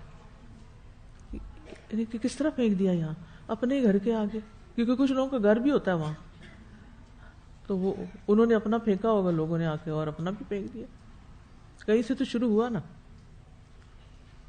تو اس طرح کی بہت سی ناخوشگوار چیزیں جو انسانی رویوں کے نتیجے میں، کیونکہ ظہر الفساد فی البر والبحر بما کسبت ایدی الناس، زمین اور خشکی اور سمندر میں جو فساد پھیلا ہے یہ لوگوں کے اپنے ہاتھوں کی کمائی ہے، لوگوں کے کیے سے ہوا یہ فساد۔ اب وہ انوائرمنٹ کی بڑی بڑی باتیں تو میں اس وقت نہیں کرنے جا رہی کہ جو فساد ہم مچا چکے ہیں ایئر پولوشن کی شکل میں یا زمین کے اوپر یا سمندر کے پانی میں جو زہر گھول چکے ہیں، لیکن ہے یہ ہمارا اپنا ہی قصور۔ تو اب ہم کیسے جئیں پھر؟ بعض اوقات بہت ساری ایسی باتیں، خبریں لوگ پریشان کر دیتے ہیں نا، ایسی ساری ایسی پولوٹیڈ ایئر میں سانس ہی نہیں آتا پھر بندے کو۔ ایک ہی حل ہے، اپنے اندر جنت پیدا کریں، اپنے اندر جنت پیدا کریں۔ امام ابن تیمیہ نے کہا تھا جنتی فی صدری، میری جنت میرے سینے میں ہے، میں جہاں جاتا ہوں وہ میرے ساتھ ہوتی ہے، میں جہاں جاتا ہوں میرے ساتھ ہوتی ہے۔ اگر میرے سینے میں جنت ہے نا تو جہاں میں جاؤں گی وہ میرے ساتھ ہوگی، میں ہر جگہ ایک خوش انسان کے طور پر زندگی بسر کر سکوں۔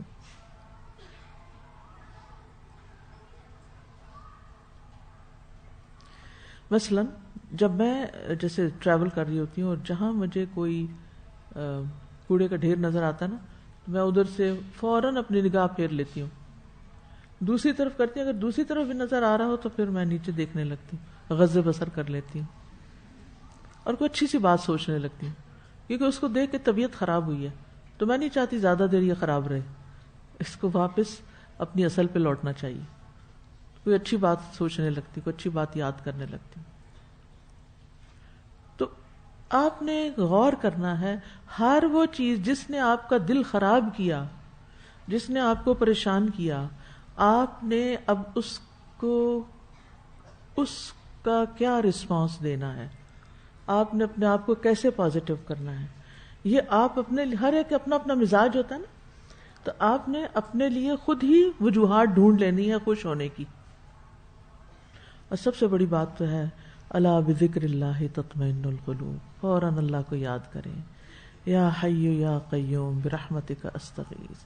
کسی نے بڑی ہی بری بات آپ کو کہہ دی، حسبی اللہ لا الہ الا ہوا علیہ توکلت وہو رب العرش العظیم۔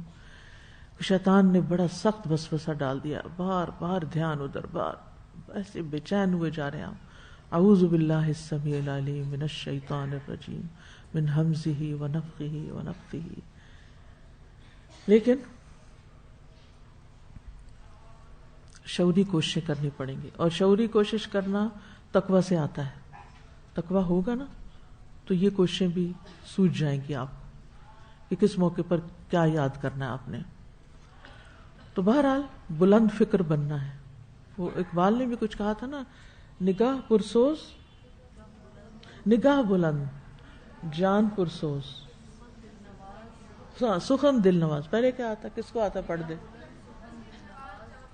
ہاں، نگاہ بلند سخن دل نواز جان پرسوز. یہی ہے رخت سفر میر کارواں. کتنا خوبصورت شعر ہے.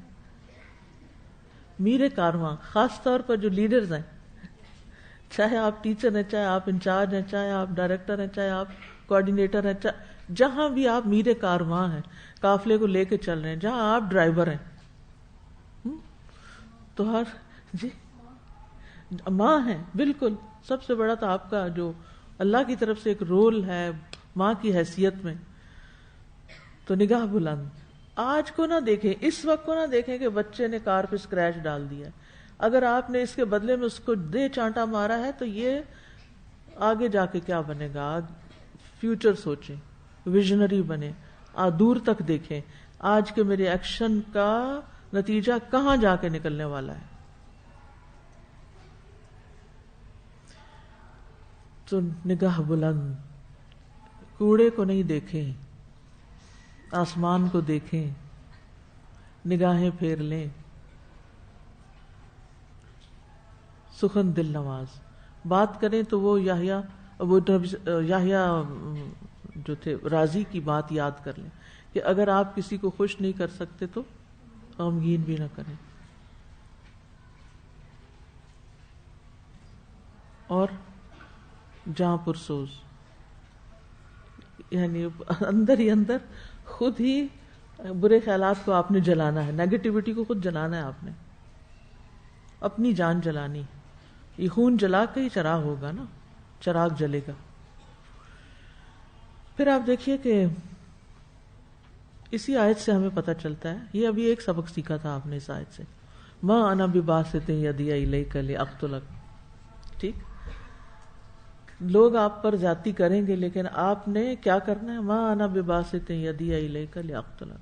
آپ نے کچھ سخت بات کر دی، میں جواب میں نہیں کروں، سخن دل نواز کروں گی. ٹھیک ہے. ایک اور سبق جو اس آیت سے ہمیں ملتا ہے وہ یہ کہ اللہ تعالیٰ سے ڈرنے والا گناہ کی طرف قدم نہیں اٹھاتا، خاص طور پر کبیرہ گناہ جیسے شراب نوشی، زنا، قتل، ماں باپ کی نافرمانی، جادو کرنا. یہ کتنا عام ہوتا چلا جا رہا ہے. اللہ رحم کرے، اللہ رحم کرے. عمل قوم لوط، اور بھی جو کبیرہ گناہ ہے، اور کسی پر معصوم بھولی بھالی لڑکیوں پر تہمت لگا دینا. تو اللہ کا خوف جو ہے یہ گناہوں سے روکنے کا سب سے قوی سبب ہوتا ہے. کسی پہ زیادتی کرنے والی بات تو ایک طرف، عام گناہوں میں بھی نہیں پڑتا انسان. پہلے جو میں نے باتیں کی ہیں وہ حقوق العباد سے متعلق تھی، یہاں آپ کی اپنی خواہشات سے متعلق ہیں کہ آپ کی خواہش آپ کو کسی گناہ کے کام پہ اکسا رہی ہے. بعض اوقات آپ دیکھیں بھولی بھالی لڑکیاں مردوں کے ٹریپ میں کیسے آ جاتی ہیں. ایسے پہلے تو ہوتا تھا ابناکشس کالز آتی تھی فون پہ، وہ تو شکر ہے کچھ کم ہوئی. لوگ رانگ نمبر ملاتے تھے، پھر آپ نے رانگ نمبر میں اٹھا لیا، اب آپ نے اس کو ڈانٹا، اس نے آگے ہنس کے بات کر دی تو آپ کو بھی ہنسی آ گئی اور بات خراب ہو گئی. کہاں سے کہاں، پھر باتوں سے آگے ملاقات شروع ہو گئی اور ملاقات سے آگے اور فساد شروع ہو گئے. تو ایک کال سے آپ کہاں سے کہاں پہنچ گئے، شروع کہاں سے ہوا. تو انی اخاف اللہ رب العالمین. ہیلو، کون بول رہے؟ جی پتہ ہے رانگ نمبر ہے، ادھر ہی رکھ دیں، یہ بھی کہنے کی ضرورت نہیں رانگ نمبر. اور اگر دوسری دفعہ آئے تو کریڈل اٹھا کے چیک کر کے نیچے، بات ختم. اب کیا ہوتا ہے، عام طور پر کبھی کبھی آپ لوگ گروپس میں ہوتے ہیں، کبھی آپ کا نمبر کسی کو مل جاتا ہے، کوئی آپ کو میسج کر دیتا ہے، کوئی مرد، اور اس کو پتا ہے آپ الہدیٰ میں پڑھتی ہیں، آپ دین جانتی ہیں، اب وہ آپ سے کیا پوچھے گا؟ سوال. کون سا سوال پوچھے گا؟ دین کا. آپ کہیں گے یہ تو میرا فرض بنتا ہے کہ میں اس کو. آپ 2 لفظ لکھا کیجئے، آسک سم مفتیز، بس. کیونکہ وہ نمبر تو پیچھے پتہ چل، نمبر کے پیچھے نام بھی لکھے ہوتے، جہاں پتہ چل جائے میل ہے، آسک سم مفتی صاحب، بات ختم. Block the number. بات نہیں بڑھائیں. بہت ہی ضروری کوئی بات ہو، بعض اوقات آپ کلیگ ہوتے ہیں آپ کے، کہیں آپ کام کر رہے ہوتے ہیں، انٹریکشن ہوتا ہے کہیں، تو اس صورت میں آپ کو بات کرنی پڑتی ہے. جچے تلے لفظوں میں بات کریں، گنے ہوئے لفظوں میں میں کہہ رہی ہوں، لمبی بات نہیں. پھنس جائیں گے. لوگ نہ رمضان دیکھتے ہیں نہ رمضان کے بعد دیکھتے ہیں. اور یہ شیطان جو جکڑے ہوئے ہیں، تو جکڑے کا مطلب جیل میں نہیں بند، بس یہ کہ جکڑے ہوئے ہیں لیکن ہیں دے آر دیر. کسی کو جکڑ دیا جائے تو وہ بھاگ دوڑ نہیں کر سکتا، لیکن چالیں چلنے میں تو جکڑ کے بھی چلے جاتا ہے وہ. اور ہم نے پڑھا تھا نا، اس کا وسوسہ دور سے بھی جاتا ہے. یہ بات یاد ہے آپ کو؟ آدم علیہ السلام دور سے بھی وسوسہ ڈالتا ہے. اب وہ جکڑا ہوا، جکڑنے کا مطلب پتہ نہیں، اس کو زنجیریں ڈال دی گئی ہیں نا. اب کئی لوگ زنجیروں میں بھی، یعنی وہ اتنا ڈٹرمنڈ ہے کہ اس میں بھی چلے گا. وہ وہاں کھڑے ہو کے بھی ستون کے ساتھ بھی بندھا ہوا ہے نا، تو وہاں بھی آپ کو دور سے وسوسہ ڈالنے کے چکر میں ہوگا. اور پھر ان کے چیلے تو نہیں نا جکڑے ہوئے، وہ تو پھر رہے ہیں نا، وہ تو کہیں نہ کہیں سے آپ کو اپنے جال میں پھانسنے کی کوشش کریں. اب آپ جواب نہیں دیں گے، کیوں؟ انی اخاف اللہ رب العالمین. ہم ڈرتے ہیں لوگوں سے، میرے ماں باپ کو پتہ چل گیا میری شامت آ جائے گی. ایسے ایسے مشکل پاسورڈ رکھتے ہیں فون کے کہ کوئی نہ کھول سکے، چاہے گم جائے تب بھی خیر ہے، کسی کے کام نہ آئے فون. لیکن اللہ دیکھتا ہے. ماں باپ کا خوف زیادہ دیر نہیں فائدہ دیتا، اللہ دیکھتا ہے. بندوں سے نہیں ڈریں، اللہ سے ڈریں. انی اخاف اللہ رب العالمین. تو جس طرح اللہ کی رحمت ہمیں نیکیوں پہ ابھارتی ہے، شوق سے آگے بڑھتے ہم، ایسے ہی اللہ کا خوف ہمیں برائی سے روکتا ہے. اور اب آپ دیکھیں، یہ مردوں کی بات تو دور ہو گئی، مردوں کی بات تو ہے ہی ہے کہ مرد اور عورت کے بیچ میں جو ایک اٹریکشن ہے، اس کی وجہ سے بعض اوقات جو لڑکیاں پھنس جاتی ہیں، وہ تو ایک مسئلہ الگ ہے ہی کہ جن کا پھر کوئی آگے فیوچر نہیں رہتا. لیکن یہاں تو ایک اور وبا پھیل گئی ہے کہ لڑکیاں لڑکیوں کے پیچھے، اور اس کو کوئی برائی نہیں سمجھتا، اسے برائی نہیں سمجھا جاتا. تو کیا چیز روکے گی آپ کو؟ کسی کا چیک نہیں ہے، اللہ کا خوف کہ اللہ کو یہ کام پسند نہیں، میں اللہ سے ڈرتی ہوں.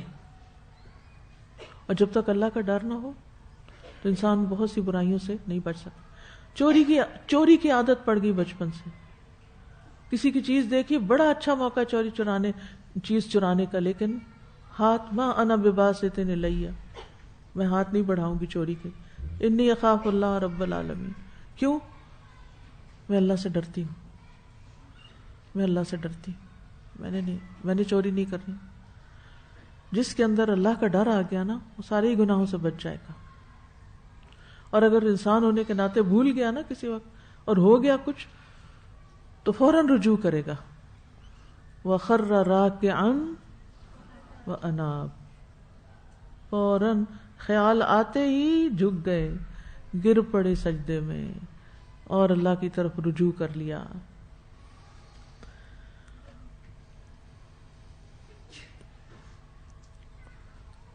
ایک اور چیز جو اس آیت سے پتہ چلتی ہے وہ یہ کہ حابیل نے قابیل کو اچھی نصیحت کی تھی. ایک طرح سے ہم بھی بعض اوقات دوسروں کے اندر برائیاں دیکھتے ہیں اور ہم ان کو اچھی باتیں بتانا چاہتے ہیں. آپ کو جو باتیں یہاں سیکھتے ہیں آپ کا دل چاہتا ہے کسی کو بتائیں. بعض اوقات آپ کسی کو مسئلہ دیکھتے ہیں اور آپ کو سمجھ آ رہی ہوتی کہ اس کا حل کیا ہے نا, خرابی کس کی, غلطی کس کی, آپ کیسے اس کو ایڈوائز دے کے آپ اس کو اس مشکل سے نکال سکتے ہیں, لیکن آپ کو سمجھ نہیں آتی کہ کروں کیا, کیسے کروں. ہوتا ہے ایسے؟ تو یہ بھی اپنی ڈائری میں لکھیں. کیا میں دوسروں کو اچھی باتیں بتانا چاہتی ہوں؟ کیوں بتانا چاہتی ہوں؟ یہ بھی ساتھ ہی سوچ لیا کریں, کیوں بتانا چاہتی ہوں؟ میں یہاں آتی ہوں, بیٹھتی ہوں, پڑھاتی ہوں, کیوں پڑھانا چاہتی ہوں؟ وائی؟ آپ آتے ہیں, پڑھتے ہیں, کیوں پڑھتے ہیں؟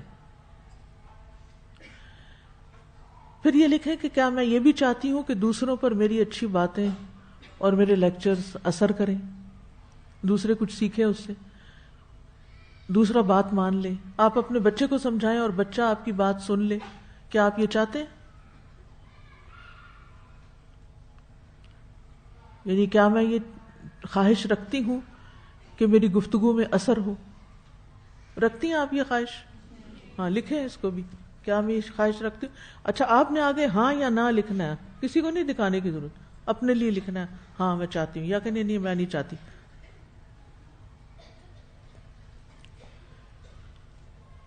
تو آپ دیکھیے کہ ہم یہ سب کچھ کرنا تو چاہتے ہیں, لیکن بعض اوقات ہماری باتوں میں اثر ہی نہیں ہوتا, لوگ سنتے ہی نہیں, لوگ توجہ ہی نہیں کرتے. اس کے پیچھے کیا وجہ ہوتی ہے, وہ ڈھونڈنی ہے آپ نے. یہ آپ نے خود ہی, یعنی آج آپ کو ایکسپیرینس کریں, کسی کو کوئی اچھی بات بتائیں اور پھر دیکھیں کیا ہوا, پھر وجہ بتائیں اپنے آپ کو کہ میری اپنی غلطی خود تلاش کریں. اور اگر دوسرے نے بات سن لی اور دلچسپی لی تو دیکھیں کہ کیا چیز فائدہ دی. ٹھیک ہے؟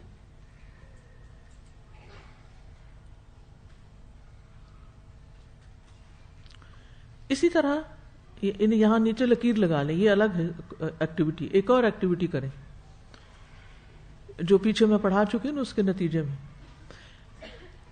آپ کے بچے یا شوہر یا گھر کے فرد کی کوئی غفلت, بے اعتدالی, لاپرواہی دیکھ کر آپ کے دل میں, میرے دل میں کیا خیالات آتے ہیں؟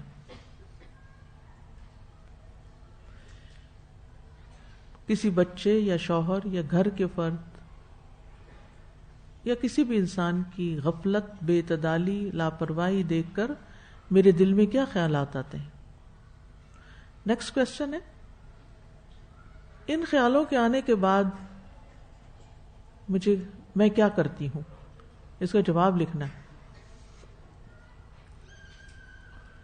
کیا کرتی ہیں آپ؟ کوئی بتائے گا؟ آپ کے گھر میں کوئی لاپرواہ بچہ ہے, کہیں جوتے پھینک دیتا ہے, کہیں تولیہ پھینک دیتا ہے, کہیں کپڑے پھینک دیتا ہے, کہیں کھانا گرا دیتا ہے, کبھی کچھ کبھی. یہ ساری حرکتیں آپ کو کیسے لگتی ہیں؟ اس کے بعد آپ کیا سوچتے ہیں؟ اپنے آپ کو جلا رہے ہیں. کب سیکھے گا یہ, کب بڑا ہوگا یہ, کب عقل آئے گی اس کو؟ اچھا, یہ سارا کچھ کرے جاتے ہیں نا, سوچے جاتے. اب آپ اپنے آپ سے پوچھئے, کیا آپ کی ان سوچوں اور آپ کے ان خیالات سے کوئی تبدیلی آنے والی ہے؟ کیا آپ کی ان سوچوں سے جو آپ سوچے جا رہے ہیں, کیا دوسرے کے اندر کوئی تبدیلی آنے والی ہے؟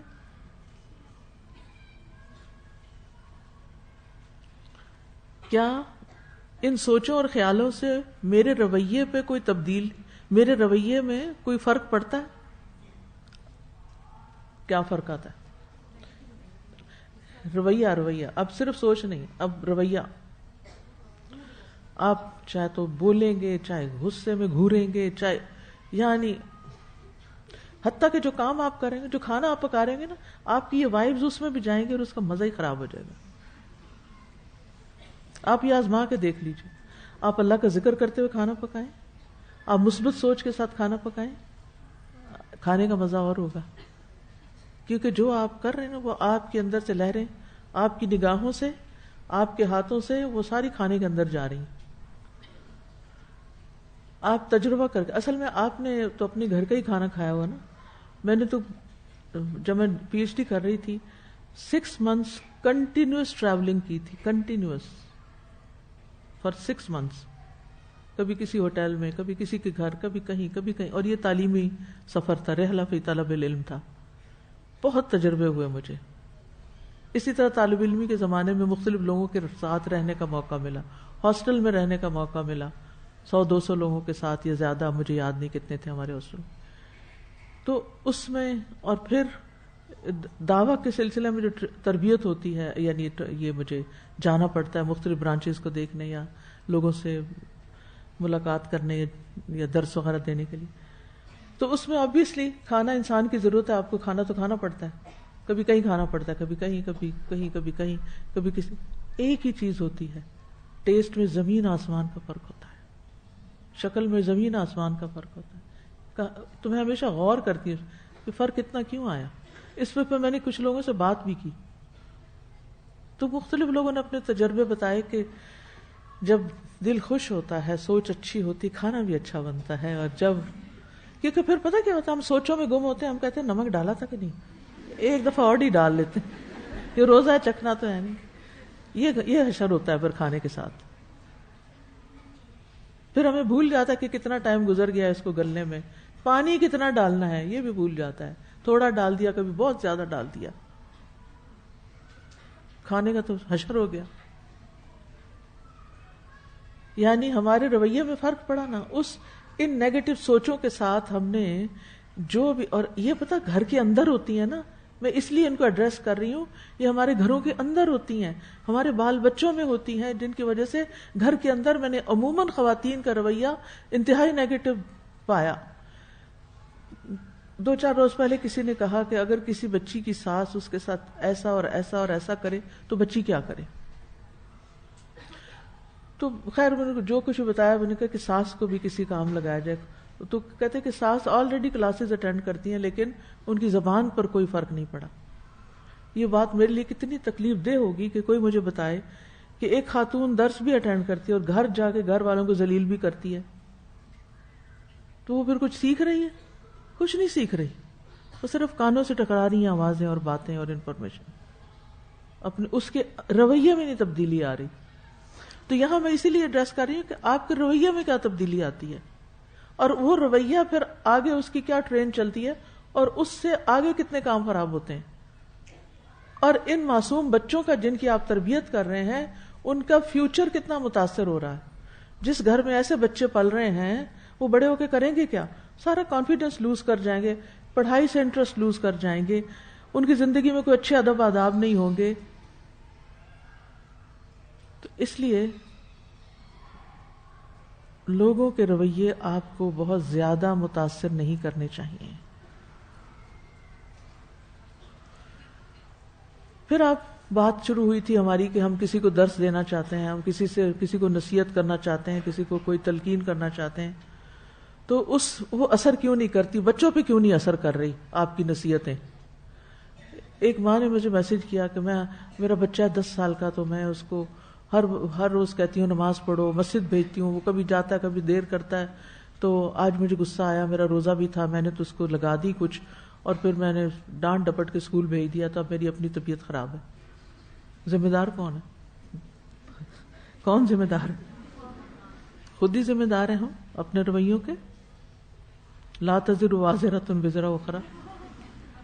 آپ کو پہلے ہی مرحلے پر جو سوچنا چاہیے تھا کہ آپ کی بات بچے پہ اثر کیوں نہیں کر رہی. یہاں سے ہم جڑ نہیں پکڑتے، اور پھر ہم کہتے ہم اس فرسٹریشن کا شکار ہوتے ہیں. ہم ان کو روز سمجھاتے ہیں اور نہیں سمجھتے، ہم اپنی پڑ جاتی، ہم روز سمجھاتے ہیں. بھائی بچے کو کیوں نہیں اثر ہو رہا؟ اس لیے کہ جب بھی آپ کسی کو نصیحت کریں گے نا، یا کوئی مفید بات کسی کو بتائیں گے، تو اس کے ساتھ آپ کا ایک اچھا ریلیشن شپ ہونا چاہیے. جب تک آپ کا کسی کے ساتھ اچھا ریلیشن شپ نہیں نا، تو آپ کی بات کو وہ سنجیدگی سے لے گا ہی نہیں. آپ یہ دعوت نصیحت اس شخص کو کر سکتے ہیں جس کے ساتھ آپ کا تعلق اچھا. آپ ساس سے روز لڑائی کرتے ہیں، پھر آپ انہیں کہتے ہیں آئیے میں آپ کو درس دیتی ہوں.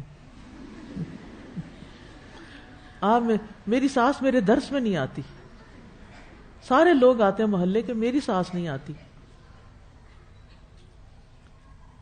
قصور کس کا ہے؟ ساس کا قصور ہے, کیونکہ وہ درس میں نہیں آتی. یہ ہماری سوچ کی غلطی ہے نا, سوچ غلط ہے. یہاں تو سوچ درست ہونے کی ضرورت ہے کہ غلطی میری اپنی ہے. سب سے پہلے تو مجھے ایکسٹرا مائل جا کر, تکلیف اٹھا کر, ان کی کوئی خدمت کر کے, ان کے رویوں کو درگزر کر کے, ان کے ساتھ خیر بھلائی خیر خواہی کا معاملہ کر کے, ان کا دل جیت کے پھر ان کو اپنے ساتھ لے جانا چاہیے جہاں ان کی اور لوگوں سے انٹریکشن ہو, ان کا مزاج اچھا ہو.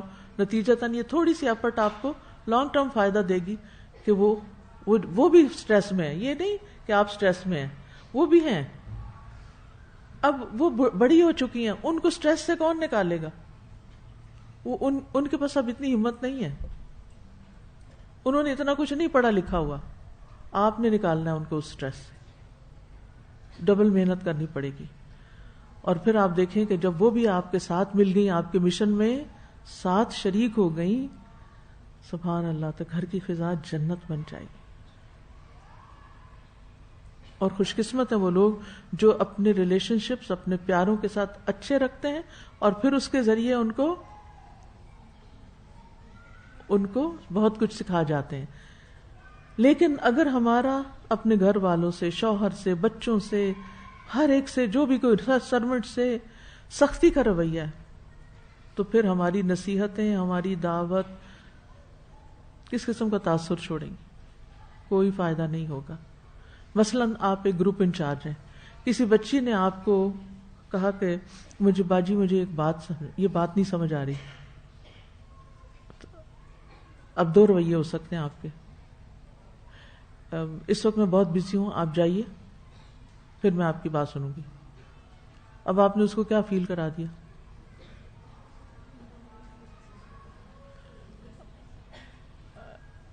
وہ آئے گی واپس؟ آپ نے اس کو اچھا فیل نہیں کروایا, وہ چلی گئی اور چلی گئی, آپ کے ہاتھ سے گئی. کوئی ہوگا جس کو بڑی مجبوری ہوگی نا, تو وہ مجبوری کے تحت پھر آ جائے گا آپ کے پاس, ورنہ نہیں آئے گا. اسی طرح بعض اوقات کچھ لوگ مسئلہ بیان کرتے, وہ اتنی لمبی بات کرتے ہیں, اسی بات کو ریپیٹ کیے جاتے ہیں. اگر آپ ان کو کہیں باتیں کم کریں, مجھے مسئلہ بتائیں, کیا ہوگا؟ کیا نتیجہ نکلے گا؟ اچھا نہیں, آپ اتنے اسمارٹ ہو کہ فوراً اس میں سے کوشچن کریں. اچھا پھر ان کی بات تھوڑی سی کاٹ کے, ان کو سوال کر کے ان کو خود ٹریک پہ لائیں, بجائے اس کے کہ آپ ابرپٹلی آپ ان کو کہیں, باتوں میں میرا وقت ضائع نہیں کریں. تو پھر اسی زبان سے جس سے آپ نے دوسرے کو ہرٹ کیا ہوا ہے, بدتمیزی کی ہوئی ہے, بد اخلاقی سے جواب دیا, اسی سے آپ اس کو کوئی اچھی سے نصیحت کرتے ہیں کہ بھئی یہ کام ذرا جلدی کر لیں. یا رب العالمین, جو کچھ ہم نے سیکھا ہے اللہ ہمیں اس پر عمل کی توفیق دے, ہمارے دل بدل دے, ہماری سوچوں کو مثبت کر دے, ہمارے رویے بدل دے, ہمارے اعمال میں بہتری عطا, ہمیں افضل مسلمان بنا دے. یا رب العالمین, ہمارے اخلاق درست کر دے, ہمارے ایمان مضبوط کر دے, ہمیں اپنی خشیت, انابت اور ہمیں اپنی طرف رجوع کرنے والا بنا لے. ربنا تقبل منا, یا اللہ ہماری ساری مشکلات آسان کر دے. بس اس نوٹ کو میں وائنڈ اپ کرتی ہوں. تو ہم سب نے غور کرنا ہے کہ ہمارے ریلیشن شپس اپنے گھر والوں کے ساتھ کیا ہیں, کیسے ہیں. کیا ہم ان کو تنقید کرتے رہتے ہیں؟ کیا ہم ان کو صرف جہنم کی باتیں کرتے رہتے ہیں؟ کیا ہم ان کو صرف گناہوں کی باتیں کرتے رہتے ہیں اور ان کی کمزوریوں کا احساس دلاتے رہتے ہیں؟ تو سچائی سے سوچنا ہے آپ نے, ٹھیک ہے؟ اور دوسروں کی بے اعتدالیوں اور غفلت بھرے رویوں کی وجہ سے دل سے گرج نکالنے کی کوشش کرنی ہے, ٹھیک ہے؟ کیونکہ آپ یہ سارا کام اپنے رب کی خوشی کے لیے کر رہے ہیں, اور رب کے ساتھ آپ نے سچے ہونا ہے. اور پھر یہ ہے کہ دوستی اور محبت اور ایثار, یہ اسی کے ذریعے آپ کی بات دوسرے کے اوپر اثر کرے گی. تو جہاں بھی مشکلات ہیں, تھوڑا ٹائم دینے کی ضرورت ہے, تھوڑی توجہ کرنے کی ضرورت ہے. صرف اتنا کہنا کافی نہیں ہوتا صبر کرو, بلکہ یہ کہنا بھی کہ میں سمجھ رہی ہوں کہ آپ کیسے سوچ رہے ہیں, آپ کیا فیل کر رہے ہیں, اللہ تعالیٰ اس کو ٹھیک کرے گا, کوشش کرتے ہیں اس کو مل جل کے. یعنی کچھ اچھے جملے یاد رکھیں اپنے لیے کہ جو آپ ایسے موقع پہ بول سکیں. اور 5 ایسے لوگوں کے نام لکھیے اپنی ڈائری میں جن کے ساتھ آپ کا تعلق بہت اچھا ہے، اور 5 ایسے لوگوں کے نام لکھیے جن کے تعلقات آپ سے اچھے نہیں ہیں. اب سوچئے اچھے ہیں تو کیوں ہیں، اور اچھے نہیں تو کیوں نہیں. ٹھیک ہے؟ تو اس سے آپ خود یہ پتہ کیا ہے، آپ نے خود اپنا انالیسس کر کے اپنی اصلاح کرنی ہے. یہ پہلے بھی میں بات کر رہی نا کہ میں تو صرف آپ کو بتا سکتی ہوں، جب تک آپ لکھیں گے نہیں، جب تک سوچیں گے نہیں، تو آپ کے اندر کے جو سفر ہے نا یہ طے نہیں ہوگا. آپ نے خود سوچنا ہے کہ لوگوں کے منفی رویوں پہ میں نے کیا کرنا ہے، کیا خاموش ہونا ہے، جواب دینا ہے، کوئی اظہار کرنا ہے، نہیں کرنا. کسی کی غیر موجودگی میں مجھے کیا بات کرنی ہے، اور مختلف اپنے خیالات اور جذبات کا محاسبہ کرتے رہنا ہے. تو یہ اصل میں ایک طرح سے اپنا محاسبہ ہے، سیلف انالیسس. اللہ تعالی ہمیں عمل کی توفیق دے. وآخر دعوانا ان الحمد للہ رب العالمین. سبحانک اللہم وبحمدک، اشہد ان لا الہ الا انت، استغفرک واتوب الیک.